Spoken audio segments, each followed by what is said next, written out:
Mummy જમવાનું બનાવી નાખ્યું? અરે ના ના, હજી તો હું ઉઠી જ છું, ચા બનાવું છું મારી. અરે મમ્મી જલ્દી બનાવો, મારે ઓફિસ માટે મોડું થાય છે. મારા લીધે તારે થોડું મોડું થાય છે?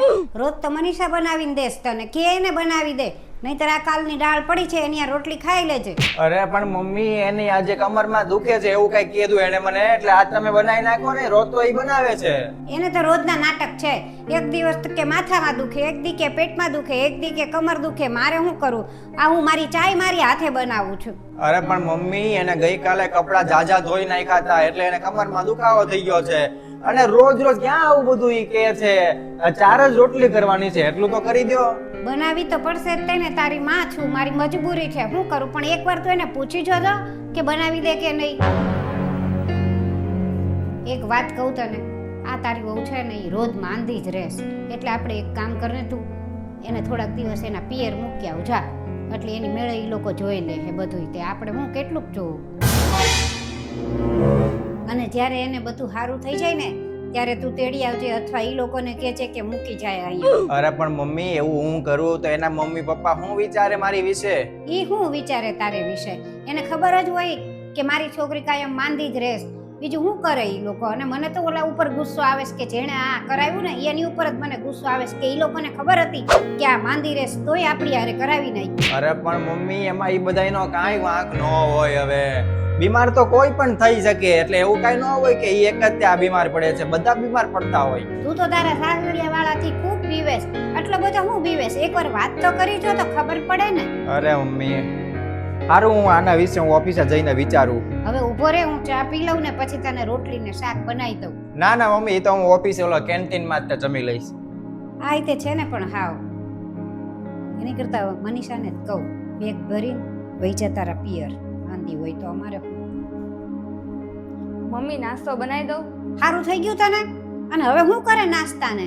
મારો છોકરો તો બિચારો ભૂખ્યો વયો ગયો, એનું કાંઈ ન જોયું. વયા ગયા ઓફિસ? તો તને હું ઈ પૂછીને જાય નોકરીએ?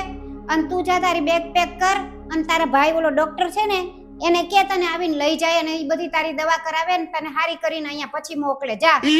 મમ્મી તમે તો નાની વાતમાં ગુસ્સે થાવ છો. મારાથી જેટલું કામ થાય છે એટલું તો હું કરું છું. તારું તો આ રોજનું થયું. તારે તો એમ જ કેસ કે મારાથી થાય એટલું કરું છું. હવે એક કામ કરજે, કાલની દાળ પડી છે એની યાર તારી 2 રોટલી કરી નાખજે ને, ખાઈ લેજે તું. હું તો જાઉં છું માસીના ઘરે. એની વહુ તો બહુ મસ્ત મસ્ત નાસ્તા બનાવે છે, ત્યાં જઈને જ નાસ્તો કરીશ. આખી જા, હવે હું જાઉં છું મારું પર્સ.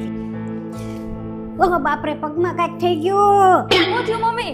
ક્યાં વાગ્યું? તું જા અહીંથી, ભાવિનને ફોન કર, જા જલ્દી. મમ્મી મેં ઓફિસમાં બેઠા બેઠા ઘણું વિચાર્યું. 2 દિવસે ને 2 દિવસે આ છે ને મનીષા માંદી જ રહે છે. એટલે મને એવું થયું કે હવે એને તમે કહો છો ને એમ એના ઘરે મોકલી જ દઉં. અને એનો ભાઈ ઓલો ડોક્ટર છે ને એ કરાવશે દવા, એને જે કરાવ્યું હોય ને એ પછી જોયું જશે. સારું થાય ને તો આપણે પાછા લઈ આવશું એને. અને તમને હવે પગમાં વાગ્યું છે એટલે તમે કઈ કામ નહીં કરી શકો.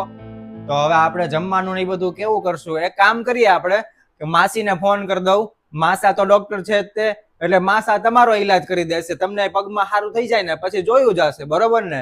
અરે કેવી વાત કરેસ તું? હવે આ વાગ્યું એમાં શું થઈ ગયું? એમાં કઈ મારે હું મારું ઘર છોડીને વયું જાવું? અને તું શું કેસ કે માસા ડોક્ટર છે એટલે કરશે સારવાર, એવું હોય? તમે એવું જ તો કહો છો ને કે મનીષાનો ભાઈ ડોક્ટર છે તો એનો ઈલાજ કરશે. એમ મેં કીધું કે માસા ડોક્ટર છે તો એ તમારો ઈલાજ કરશે.